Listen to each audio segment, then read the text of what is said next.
There's quite a bit to get into, but I think we're going to get started, Santi, with Cody Rhodes and John Cena, because this is the one that's having everyone talking. It is like, okay, there's a little bit of both sides to this, Santi, where a lot of people feel like this was copy and paste what we kind of just saw last week. Really, the only big thing was that John Cena said he's going to ruin wrestling by becoming a 17-time world champion and basically taking the belt with him and taking it all, and then also basically ruining Ric Flair's legacy with being the 17-time world champion.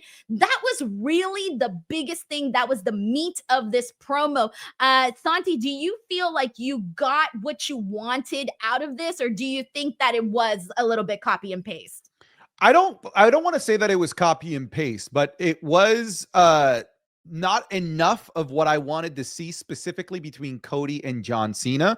Because last week, that was the unveiling of John Cena as a heel. Here's what he sounds like. Here's what he looks like. Here's why he doesn't like us. Meanwhile, this week's promo was his motivations. What does he plan on doing? He plans on retiring as WWE champion. He plans on ruining wrestling.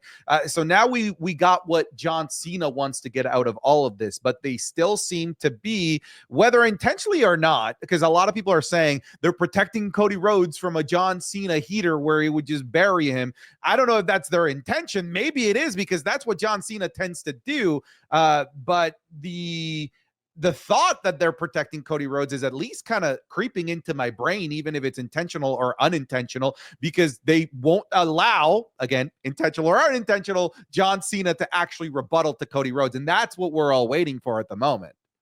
There's quite a few things that I feel like I'm waiting for at this moment. But to touch on your point, though, about, because I've been seeing that literally right now. I was just reading people's comments with them saying, oh, you know, they're trying to protect Cody Rhodes because John Cena would roast them on the microphone.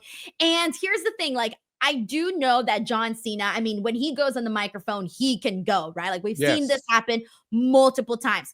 Cody Rhodes is an entirely different promo. I don't want to say that Cody Rhodes can't handle his own, you know, that he can't stand on his own 2 feet, Santi. But at the end of the day, though, Cody Rhodes can also fire back, but in different ways. Like, he doesn't come across as, when John Cena says something, you could literally input a track where people are going, burn. With Cody Rhodes, you don't really get that, but you still get the, oh, okay, like, look at Cody. Like, he came back, he fired back. Here's my theory on this, though. I don't necessarily think that it would be John Cena roasting Cody Rhodes on the promo.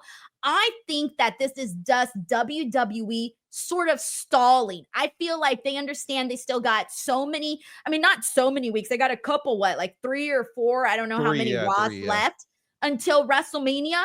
I feel like this is just them stalling, and or maybe trying to stretch this story out, because for the last 3 weeks, last week, this week, and next week, they have been pretty much promoting this the exact same way. John Cena, Cody Rhodes, under the exact same roof. And this week, Santi, you know what I was sort of waiting for? I was waiting for them to address The Rock. They have not addressed The Rock really to the extent to which that I thought they would, both Cody and John Cena. And then I was also kind of hoping for some physicality, though John Cena did tell us last week that we weren't going to get nothing. So I figured, okay, he's not going to give us the physicality only because he already said we were going to get nothing. But here's my argument against this, and I'm curious to see if you agree or disagree. I'm kind of upset at Cody. I feel like Cody Rhodes, coming off of that attack from Elimination Chamber, he was attacked 3-on-1, all right? 3-on-1. I feel that Cody Rhodes is justified to not be waiting around for John Cena to throw the first punch at him on Raw. John Cena already laid his cards out. Cody Rhodes should be going in and saying, you know what? I don't want to listen to you talk, John. I'm pissed. You did this shit to me. I'm pissed. And just going in and getting physical, because that is the extent to which that I think Cody Rhodes should be pissed, considering the way that he got attacked at Elimination Chamber.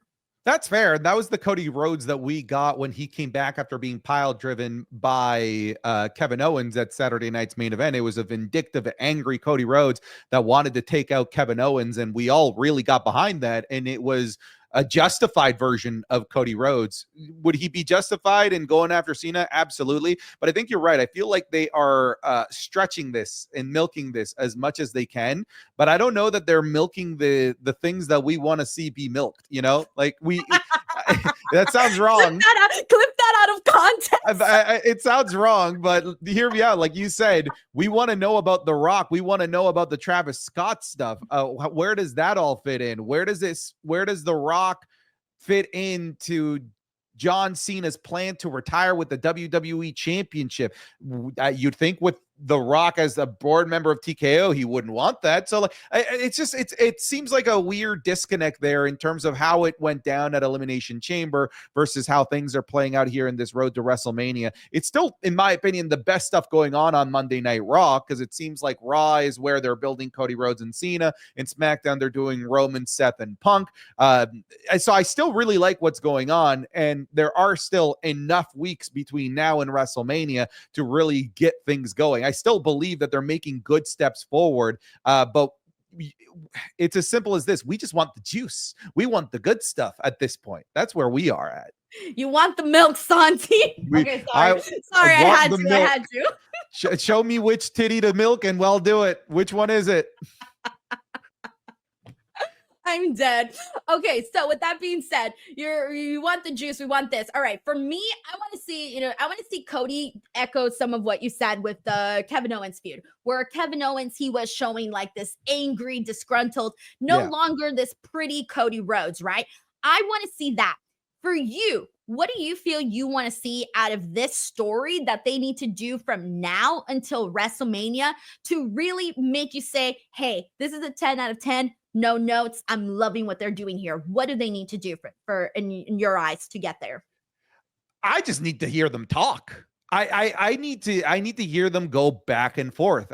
Right now they're doing what's called asynchronous promos, which is, if you think about it, it's not, we're basically getting live versions of via satellite promos where they aren't really talking at each other. One does a pre-recorded promo and then we hear a pre-recorded promo from the other guy later on. It's not that much different than what we're getting here. We're just getting it in person because they're not talking to each other. They're not having conversations. It's Cena says his piece and then separately Cody says his piece and then we move on. I need a conversation.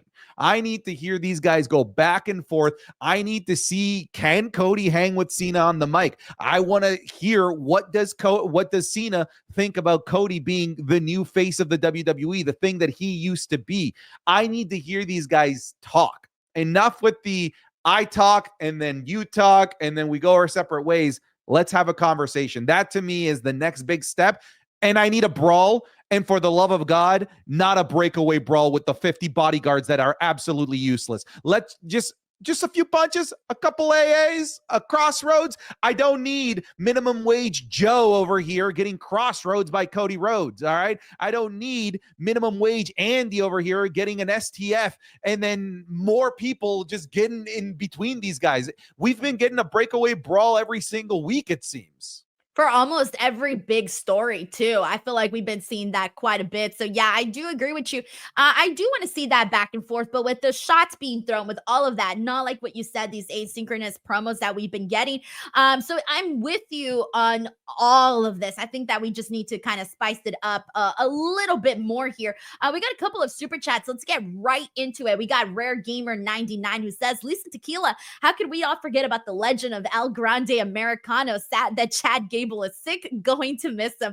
Well, since Rare Gamer 99 brings it up here right now, let's get into that. We saw the in-ring debut of El Grande Americano, but before that, he was actually brought in with a little background promo vignette that they did for him, kind of just showing who he is, his history, his legacy, and he does go into this match and he does defeat Dragon Lee in a pretty quick match here, but it basically helped that he did take off the mask and then got him with the ankle lock, and so he tapped out there. But what did you make of this? And also the funny part was that Chad Gable had a moment backstage where he gave a sick note to Adam Pearce and was coughing up a storm and saying he was too sick to be there.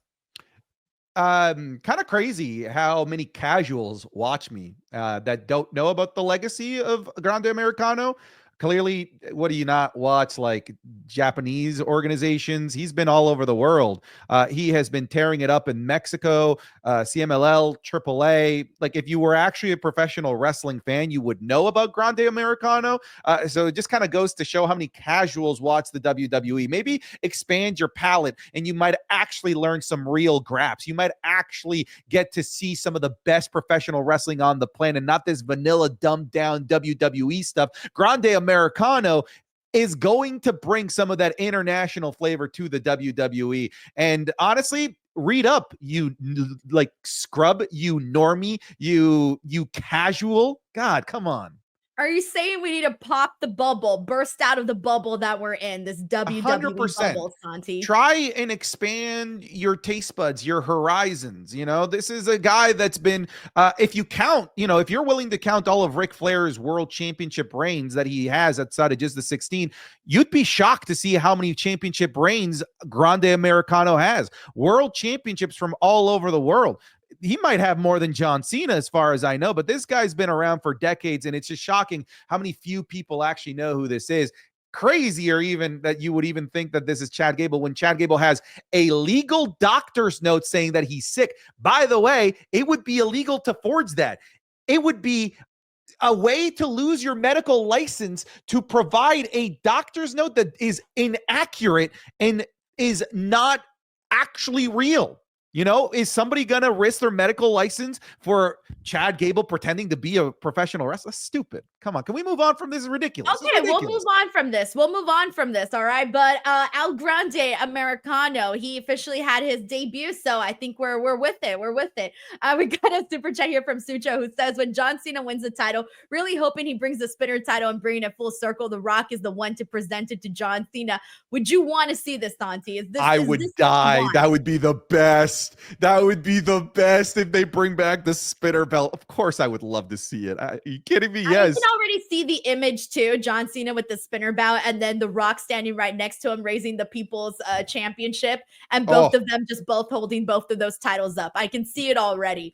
Money. Sucho, thank you so much for the super chat. We got CJ here who says non-violent Cena Cody building is underwhelming. This feud has a lot of attention, and the last thing you want is for people to say that this is like underwhelming or a little boring. So I really do hope that they spiced it up. And from my understanding, Santi, Triple H is very, very online. Like, he sees what the fans are posting consistently. I mean, at the presser, I don't know if you caught this, he even said like, oh, you know, people were saying that things weren't getting hot or something. He's like, how do you guys feel about this? Once the the John Cena turn actually happened, and I think that was Triple H basically saying, I saw what you guys been saying online, and look, we're finally delivering here. But we got Sleaze Boy here who says, prediction, Drew McIntyre is going to be added to John Cena versus Cody at WrestleMania and win by blinding Cody. And then 2 minutes later, Roman or Charlotte will appear and pull Hulk Hogan WrestleMania 9 and win the title. Sleaze Boy, what is happening here? Love it. Love this booking. Definitely a wild story if that were to come true. Sleaze Boy, thank you so much for sharing your prediction and for sending in the super chat. We got Oscar Laura. Oscar, thank you so much for the love. He says, it's impressive Chad Gable found a doctor in Glasgow so quickly. That's true. We need to talk about that. I cannot get a doctor out here that fast. Oh, actually, but our healthcare is terrible. So that's free healthcare over there, I think. I actually don't know. I was going to say, really? Do they? I actually don't know. I have no idea. I was about to say with confidence, but I don't know. No, you made me believe it. I was like, oh shit, Santi's got some good knowledge here. That's great. Oscar Lara, some good points there. Thank you so much for the super chat, man. That was awesome. All right. With that being said, I want to get into this story here with the women's championship picture with Rhea, Iyo, and Bianca. Santi, I'm just going to say this. This is kind of a mess, and it is all over the damn place. You, me, everyone and their mothers knows that this match is going to be a triple threat. We know that they have been trying to get there for a minute, but it seems like they're making us take all of these different roads to the end destination. I'm sorry, but this is getting super messy at this point. And I feel like every single week, like they're sort of jumping and changing the storyline and altering how to explain things. And where we left off last week was Rhea wanting to be included in this triple threat match, right? She signs the contract. We know that's not how things work. So we knew she wasn't going to get it like that. And then this week, we see Pierce all of a sudden say that he's been asking Rhea to schedule her rematch, but that she's been avoiding that. Did I miss that? Was I asleep when this It's never happened. Yeah, no. That's what I was saying. Yeah. I thought I was crazy, Santi. And I was like, what the? Like, I must not be paying attention to the show. I was so confused. And so all of a sudden you say, okay, Rhea has been running away from booking this rematch. So then I'm thinking, okay, well then just throw her in there into that triple threat, because already you're making her rematch harder, because instead of going up against one person, she would go up against two persons. And from the last that I saw, this is what Rhea wanted, right? And so Adam Pearce is very adamant saying, no, Rhea Ripley is not going to get what she wants, and this is not going to happen. And we get Rhea, Iyo, and Bianca all out there. And again, they shove Iyo to the side, third week in the row that they do this. And Bianca basically says, I'm the number one contender. So Rhea, you do not deserve to be in this match. So this is where we're at. This is what's happening now. Next week, we are going to get a match with Iyo versus Rhea. That's the rematch. However, when Bianca went backstage to ask Adam Pearce what the hell is going on after that segment, he then decided to make her a special guest referee. And Bianca says, I don't know how to referee. And he says, oh, you got a week to learn. What? Santi, how'd you feel about this? Everything you just said, every feeling that you have is mine too. It feels like they're trying too hard. It's simple. Fighting champion, Iyo Sky. I hate that you think I'm an afterthought. I want all two of you. WrestleMania, done. Literally, done. And everybody would have been on board. It would have helped get Iyo over as a fighting champion. You could have gotten behind the frustration of Bianca Belair for like, what the hell? I didn't sign up for a triple threat match. I earned a singles match. And you get Rhea in. Boom. That's it. That's all you needed. But this is overcomplicated, unnecessarily convoluted, and if you think about it, just stupid. Why would you hang in the balance one of your main events in the hands of, as she said, somebody that doesn't know how to be a ref? That makes no sense. That makes no sense at all. It's still good. Like the match, the feud, I'm still down for it. It just feels like they're trying too hard here when the equation is just much easier than what they're trying here. It seems like weird to also have a match before WrestleMania. I don't like it. I don't like it. I'm in the exact same boat as you. I feel like they were trying really hard to surprise people.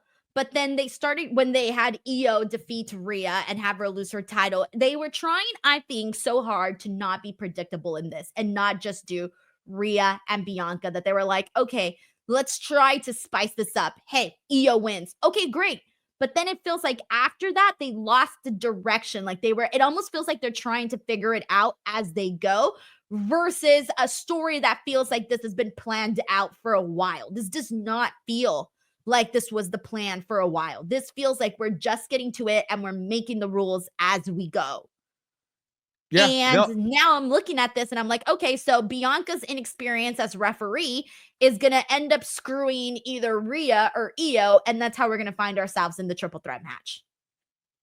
And I don't understand why that's the route that they want to go. Again, it's just so much simpler. I use this analogy a lot where it's like, okay, you're writing unnecessary words on this essay. You could have finished this essay 1 page ago, but you're just kind of yapping here and adding too many things. You're just trying to meet the word limit. You need 5,000 words. Literally, when we're at the point where people were already excited for this. And what's funny is that they're trying to give us a logical reason to add Rhea. And in their attempt at trying to be logical, they have now become illogical. It doesn't make sense what they're doing. No, and we're just along for the ride. So this is turned into the teacups. All right, we got McTaro here who says thoughts on Jimmy slapping Gunther in the face on Jimmy and Jay segment. Oh, we got a lot to get into that. So let's get into this because there's quite a bit here. All right, so the tag team match. We going into Raw knew that Jey Uso was going to be teaming up with a mystery partner, and that was going to go up against A-Town Down Under, Austin Theory, and Grayson Waller. Santi, you deserve your flowers because last week you said, oh, it's just going to be Jimmy, even though a lot of people in the chat were like, oh my God, do you think it's going to be Joe Hendry? You think it's going to be Joe Hendry? And my friends, it ended up being just Jimmy. Sorry, Jimmy Uso. Sorry, Big Jim, but it was sort of underwhelming in that regard because I think a good amount of people were legitimately expecting Joe Hendry, given that we were in Scotland. So let's start there. Santi, even though this is what you were expecting, did you at all see the same exact like feedback from everybody where they were like, what? You know, like this is really what we're doing? Yeah, there was definitely a lot of expectations that it was going to be Joe Hendry, but I always, and I said this as much on last week's show, where Joe Hendry just wouldn't have made any sense. It would have just been for the sake of trying to generate a big pop. And we're at the point where the Royal Rumble winner, Jey Uso, should not be trying to generate cheap big pops that won't be paid off somewhere down the line, because this would have just been a one-off appearance. Maybe after WrestleMania, if we were in a different European tour, sure, but right now it just wouldn't have made any sense. Jimmy Uso makes sense to me because I've always believed that the best part of the story has been missing, which is Gunther going after what would be family, right? This is where I think Sami Zayn has been missing, where if Gunther was going after the likes of Sami Zayn, now going after Jimmy, this could be the weeks of hell that Gunther promised, because so far the weeks of hell that Gunther has promised has just been, I'm just going to choke you out a little bit for the next couple of weeks. It just doesn't hit as hard from a narrative perspective. Now that Jimmy's involved, maybe somewhere down the line we get Sammy involved. Maybe we can actually start to develop some interesting narratives. But what they're going with right now isn't doing it for me. This Jimmy Uso is not confident enough. So now he has the yips and is tripping.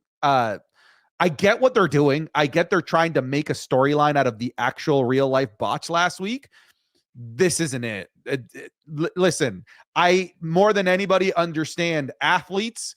They mess up. You know, I was no big deal, but I was a state level badminton player, state level badminton player. And sometimes I get the yips and my serves would go out. They'd go into the net. You know what wouldn't happen? I wouldn't fall on my face, Denise. That's not what human psychological yips looks like. That's not realistic. It's silly. And it's all in the purpose, and it's all in the goal to rectify and try and make last week's real bots like it's part of the story. And if anything, you know what they should have just done, Denise? Mouth shut, moved on, pretend like that botch didn't happen. Because now we're making it part of the story, and it's silly. It's just silly. I love Jey Uso, I do, but what they did with him tripping before the spear, I laughed. I didn't say, "Oh no, my hero is losing his way." I laughed, and that's not the reaction they're going for. Oh my God. Am I being harsh? Am I being harsh? No, I'm with you. I'm with you on this because I wasn't even thinking about the dive spot from last week anymore. Like that was out of my brain. Like I wasn't thinking about that anymore. And in the moment when he did the trip thing, Santi, I didn't know at that point in time, like that moment, I didn't know if that was legit or done on purpose. And I thought to myself, both, if it was legit, that would be bad for Jey Uso because then, hey, that's two weeks in a row, right? Where something like this happens. And if it's done on purpose, why would you do that when this guy is going into possibly the biggest match of his career? What? And so neither explanation worked for me. And it wasn't until the backstage segment that McTario brings up here that I realized, oh, hey, they're making this part of the story. And like you said, they gave him the yips as the angle. Now, Santi, you and I, we're very much online, and a lot of people here are too. So I'm sure you have seen the discussions of which, like, people are sharing like screenshots of people hitting the dislike button on WWE's videos in regards to Jey Uso. And so there's already a portion of the crowd that is not like, they're judging Jey Uso based off of, saying, hey, he's not a good enough wrestler or whatever the situation is, right? Or he's just the yeet, he's just this or whatever. There's a lot of people that are anti Jey Uso. This story is not helping that. They cannot do the Yip storyline here for Jay. They just can't. It feels like you can't do that to him. I'm sorry. There's like no respect in that. And that was part of, like, I remember when they've always done that with Sami Zayn, not the Yips, obviously, but they've done the whole, he's the underdog, he's not good enough, that kind of story. And I remember not being in love with that either, because I felt like Sami had gained enough accolades in his career to not have to be that guy. And I feel the same way right now about Jey Uso. I don't want him to be the Yips guy. I don't want that for him. That's not a guy that I can get behind of. And then the fans that do root for him, how are they going to feel about their guy, their yeet guy, the cool guy on TV that all of a sudden has the Yips? Like, what? Here's a question, Denise, and this isn't a gotcha or anything. I want you to maybe try to answer it. What would the Jey Uso storyline look like this week had the botch not happened? And the reason I ask is because now it seems like the WrestleMania storyline is off the back of the real life botch. So what if that real life botch hadn't happened? What does the storyline now all of a sudden look like? Because this is a pivot based on a real life event. If the real life event doesn't happen, where does the story go? Basically, the reason I asked this question, it just seems like a really disorganized story and road to WrestleMania for Jey Uso. And I think that's unfair when I see everyone else around them getting, well, aside from now the women's triple threat, getting really solid, tight storytelling. What would it look like if last week didn't happen? So prior to this, the story was kind of Jay sort of saying that everyone was doubting him, right? Even though we even talked about it here on the show that not technically everybody wasn't doubting him. Like we were joking about how Pat McAfee said he had his back. Jimmy on the other show on SmackDown was saying he, had his back and believed in Jay. So Jay was from the very beginning, this story has not really felt like it's been made too much sense because he won the Royal Rumble. And yes, he wasn't the guy people were expecting to be winning the Royal Rumble. That part is correct. But I don't think that at any point did people feel like he wasn't going to defeat Gunther. Now, I get why they went with that story because he hadn't beaten Gunther in the past, right? So from the very beginning, I was already feeling like, okay, this is not really making too much sense. So what I wanted them to do is sort of course correct that and have Jay suddenly, realize, hey, this is not who I am. I'm not this guy who's just going to come out here and be doubting myself. Look at all of these people that believe in me. You guys believe in me. Hey, all of these people believe in me, right? And granted, I know not everyone does, but whatever. That could have been the story. I wanted to see Jey Uso believe in himself. And I wanted him to do that by going out there and just getting some damn wins, which he did today. And that could have been fine. Santi, it could have been as easy as he gets his win. After this, Gunther goes out there, they brawl, they fight. Okay, cool, whatever. We move on with our day after that. It's not that, I know it's nothing too special, but hey, I think I would have been fine with that. Yeah, all I'm seeing is just a really disorganized storyline. The desire to want to chase this storyline off the back of the real life botch. I think look, I called this out. I'm like, this is dumb. A grown-ass man tripping. It's weird. It's silly. And people keep trying to explain to me, well, Santi, in professional sports, this is a real thing. Bro, no, people don't fucking trip. That is not a thing. No professional athlete is like, oh, the pressure is on, and then I fall and forget to walk. That's not a thing. You could do the yips in different ways. You could do the yips with him losing the match. You could do the yips with any other thing that doesn't make him look dumb. That's the thing. This yips, this mistake, this botch just makes him look dumb. And I hate that for him. I really do. I do too, man. I do too, because the one thing that, regardless of how you feel about Jay, the one thing he has is that he does come across as cool. All right. He has that. The last thing you want to do is take away from that. And so that's kind of where I'm at with all of this. But we do got a couple of super chats. Let me catch up here. Oh, yeah. And back to McTaro's super chat where it's Jimmy slapping Gunther on the face. I thought that was cool. I did like that little confrontation and him sort of standing up for his brother. Yeah. Thank you, McTaro. We got CJ here who says, I get Rhea is likable, but is always booked poorly. I was surprised when she lost the title. I've been sort of waiting for her to have, I've been personally waiting for Rhea to have a female Gunther Intercontinental Championship type of run where she's just dominant AF. I had been waiting for that for a long time for Rhea, and it's clear that that's not really going to happen. Thank you so much, CJ. CJ also says, is that like whack Gunther after he lost to Cody? It's like that whack Gunther after he lost to Cody, says CJ. Sorry, I read that wrong the first time. Yeah, Gunther needs some of his aura back too. He slowly gets it. He slowly gets it back.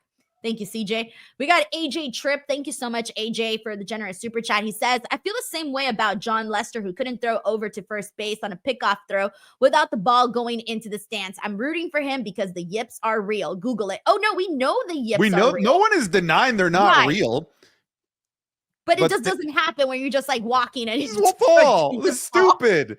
Like, look, a bad throw to first base, a missed field goal, right? Something that's routine for these athletes.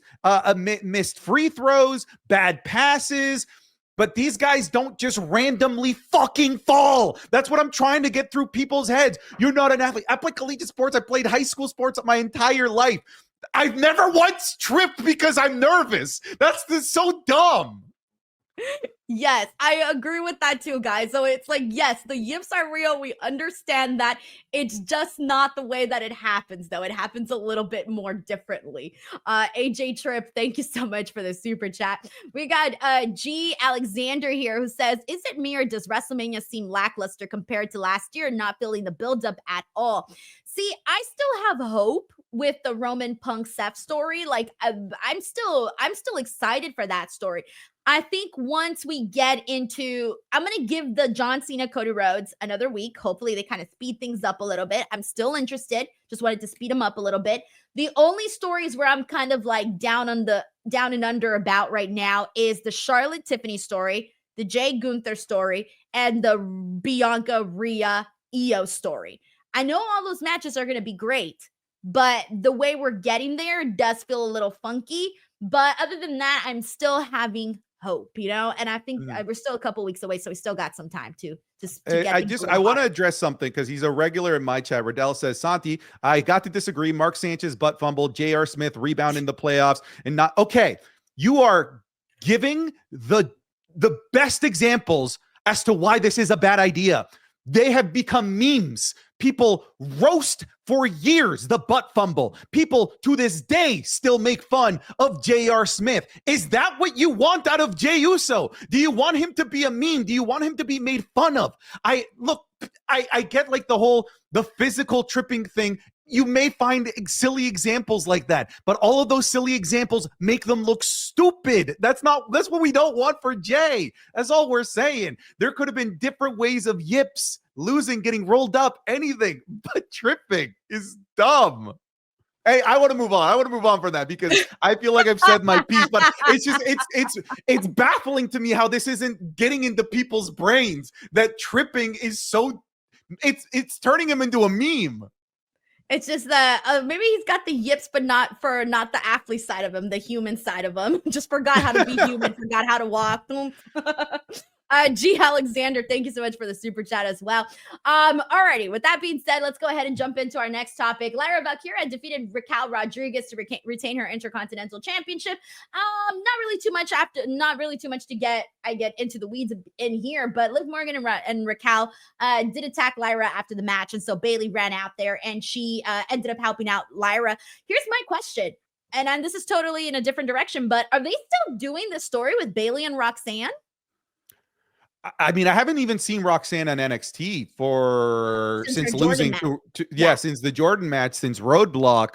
I don't think so. Because it wasn't even uh did Roxanne eliminate Bailey from the Elimination From the Chamber? Elimination Chamber, I don't think she did. No, I I don't, don't recall that. and I know for sure that Bailey didn't eliminate Roxanne. So it seems like they're not. It seems like they've moved on from that on both NXT and WWE TV, which is funky considering so many of us thought that that was going to be a WrestleMania feud. It doesn't seem like that's going to be the case anymore. Yeah, I'm a little bit disappointed of that. And that's what I was thinking about when Bailey came out. I was like, damn, I want to see this match with her and Roxanne. Like, I had kind of gotten my hopes up on that. And that was really the big thing that I was thinking about in regards to this. But any additional thoughts, though, on what you saw with Lyra and Raquel? Or was this kind of just like, what it was? Well, I think for me, my questions and my thoughts are like, what are we doing with Liv? I feel like she's too important at this moment with how good of a year she's had to not be included in WrestleMania. And I'm not seeing where it goes, whether it's something to do with the Women's Intercontinental Championship, now that there's something here with Lyra, or maybe the women's tag titles with Lyra and Bailey. I'm just curious to know where that's going to be going. Yeah, I was trying to think about that, and I could see a world where they do Liv and Lyra for the Intercontinental Championship, maybe at WrestleMania. And I get it, she's already tag team champion, but let's be real, like there's not that much challengers right now for the women's tag team championship. So it just feels, I hate to say it, but it kind of just feels like an accessory. It doesn't really feel like they're like, I haven't even seen any really of the other women's tag teams out there. They haven't even been on Raw that much. Well, I can't name you more than 3 women's tag teams on the main roster right now. Right, that's what I'm saying. So I'm looking at Yeah. this and I'm like, yeah, it's not really looking too good on that regard. So I'm kind of hoping that they do something along the lines with her for the Intercontinental Championship. So we'll see. We got Christian here who says, would Becky versus Lyra be a Mania match if she comes back? Oh, 1000%. Yeah, 1000%. It's so weird that we still don't have Becky Lynch back. I can't wait for her to be back and for them to maybe circle back with the Lyra stuff, because for a bit, before Becky, took some time off, they were doing those backstage segments with her and Lyra. And then, of course, let's not forget her NXT, their NXT match, which was very awesome. But yeah, I do think this would be a WrestleMania match. But at this point, I don't know when Becky's coming back. And if she did, if it would be before WrestleMania or after. I don't know, man. All right, Christian, thank you so much for the super chat. I appreciate you, man. All right, the New Day, speaking of WrestleMania, they randomly go out there. And it's funny because every week, Santi, I'm like, the New Day are just going to go out there and say the exact same thing. This time, they actually surprised me a little bit. And they said they won tag team gold. They won a WrestleMania match, and they won it for the tag team titles. And of course, they went and asked Adam Pearce, and Adam Pearce was like, nope, absolutely not. But I think it's clear that is obviously where we're going to get. And I'm wondering if that's why they waited so long for the New Day to get the tag team titles, because they were waiting to save this till WrestleMania. Because I kind of thought that this would happen immediately after or shortly after the Big E turn. Maybe it still feels a little bit too late.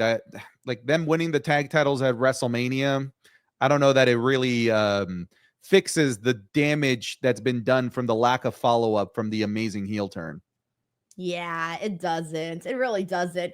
All right, with that being said, let's get into the CM Punk segment. So, pretty straightforward stuff. He basically just goes out there and he says, like, hey man, we're gonna do a contract signing. Seth Rollins, Roman Reigns, and him. This is going to be happening at SmackDown. They're going to do a contract signing. And that was pretty much like the biggest thing to come out of that. Although, however, he did mention, and I have to mention this, the I work with children line.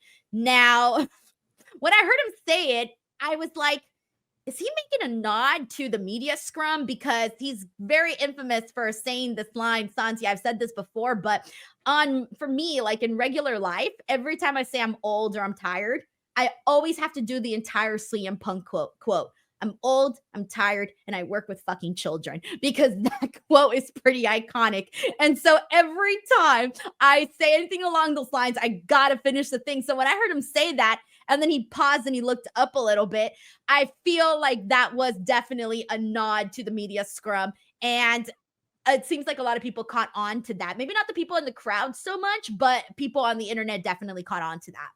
Yeah, I would say that they remember last week's like nothing Seth Rollins promo that was to hype something else on SmackDown. This was a much better version of it because because it was nothing.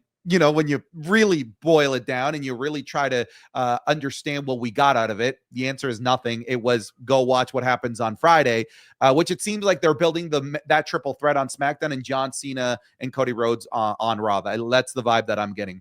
But the one thing that made this a segment that at the very least moved the needle a little bit was the fact that he brought up the fact that I may not be getting what I want, or will I? Which again kind of insinuates, is that favor going to come into play? Are we going to find out what that favor is on SmackDown? Is the favor to get this match to be in the main event? Because we know what he wants, which is to be in the main event of WrestleMania. Some people have speculated that what he wants is to get into the actual main event where maybe we can make winner goes into the Cena and Cody match. I don't want that. But, you know, at the very least, it reminded us that the favor is still there and we know what CM Punk is gunning for, which is a WrestleMania main event. I hope he doesn't use the favor for a WrestleMania main event because, come on, Roman Reigns, CM Punk, Seth Rollins is going to be the main event without CM Punk having to use up his favor for that. So I personally hope that they don't just get rid of the favor element by saying, okay, well, CM Punk implemented his favor and his favor was to be in the main event. What?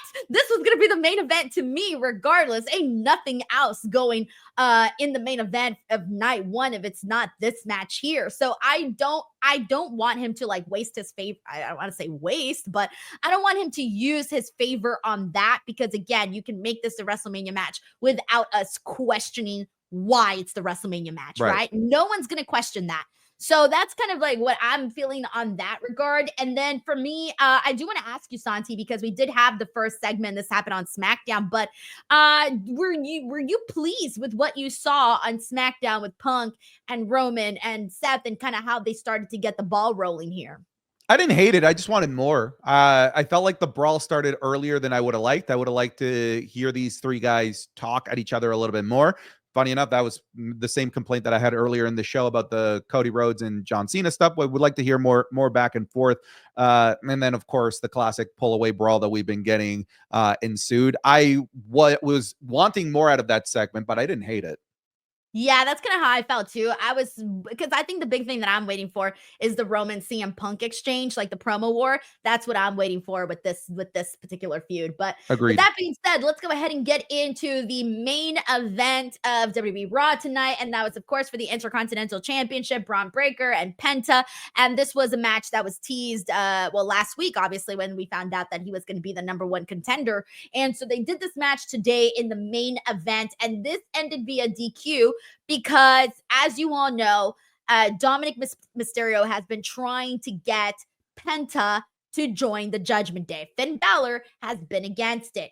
And so Carlito and Dominic go out there and try to help out Penta by attacking Bron Breakker. It just leads to a DQ, so it's really not a big help. But then even afterwards, post-match though, Dominic gives them the chair, and obviously Penta doesn't use it to hit Bron Breakker. Instead, he uses it against Dominic Mysterio, and then it seems like they might be setting up a tag team match is what I gather here, at least maybe next week. I have a feeling we're going to see like Judgment Day versus Penta and Bron Breakker. I don't know. That was kind of my theory on that. But anyways, this kind of is in regards to the Judgment Day. This feels like this is going to be Finn Balor obviously telling Dominic, hey, I was right. You should have listened to me. You didn't listen to me. I told you not a new member and I told you not Penta, and you went and you didn't listen to me, and look at what happened to you. What'd you think about the main event? Were you satisfied? I really liked the match. It literally made me just want more Penta versus Bron Breakker somewhere down the line. I thought that they had really great chemistry with one another. I was a little bit bummed by the ending, you know, with how it ended up going.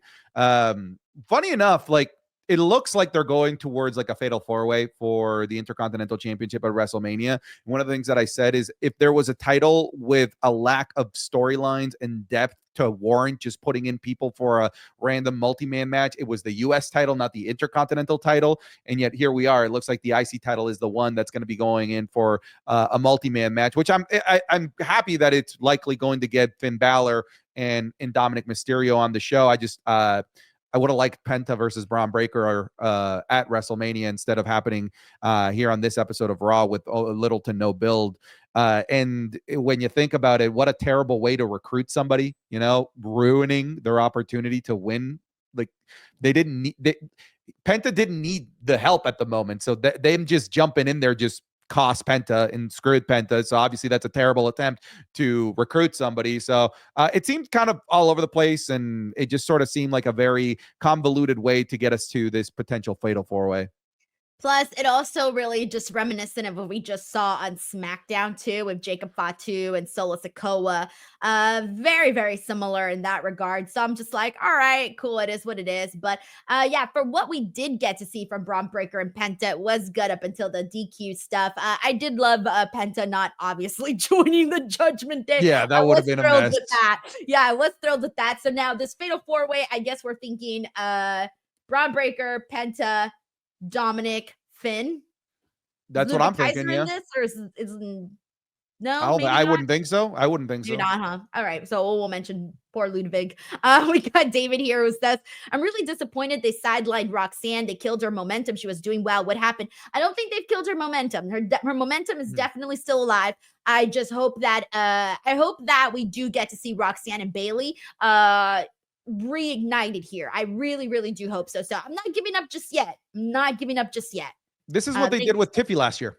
Tiffy had the big momentum coming off of Elimination Chamber. They didn't use her for anything related to WrestleMania builds, and then she came back strong going into Backlash France. So maybe that's the play. Maybe they just didn't want to rush something for Roxanne for Mania if it wasn't like fully there. But I think post Mania, Roxanne is going to get that Tiffany Stratton treatment. I kind of hope she is on WrestleMania, though, because she had that big spot Royal Rumble, big moment in Elimination Chamber. It's like, you got to keep it going. I do think with so many WrestleMania matches, I feel like you can fit that one in there. But hey, I'm still holding out hope for it. Thank you, David. We got Rafael Garcia who says, if the Shield Punk main event, can we change the verbiage for the Royal Rumble winner to just receive a title shot at WrestleMania? Neither Rumble winners will. Oh, because you're saying main event at WrestleMania. I get what you mean. I think in my mind, I've always just seen it as a title shot, but I get why people might have some of those thoughts there. Thank you, Raphael. All right, with that being said, guys, next week for Monday Night Raw, London, it's going to be in London, so it's SmackDown. We got Logan Paul is going to be calling out AJ Styles, so that's looking like that's what they're building towards WrestleMania. Gunther versus Jimmy, non-title. Cody Rhodes and John Cena face-to-face, again, third week in a row. And then Iyo Sky versus Rhea Ripley for the Women's World Championship with Bianca Belair as the special guest referee. And that's our show, ladies and gents. Santi, thank you so much, as always, for doing the show with me, having a good time, chatting some Monday Night Raw. Tell the people where they can support you. You can find me at all things Santi's app, whether it's YouTube, Twitch, Twitter, or Instagram. Just pick your poison. Sweet. All right, guys, youtube.com/Denise Salcedo. Make sure to click that subscribe button. I'm trying to be the Santi. I'm posting daily content now. Trying to get that stuff up there. And hey, I've got some ideas. They're getting out there. And once I run out, I'll try to think of something else. So we'll see. All righty, guys. Thank you so much. And we'll catch you guys on the next one. Bye, everyone. Bye-bye.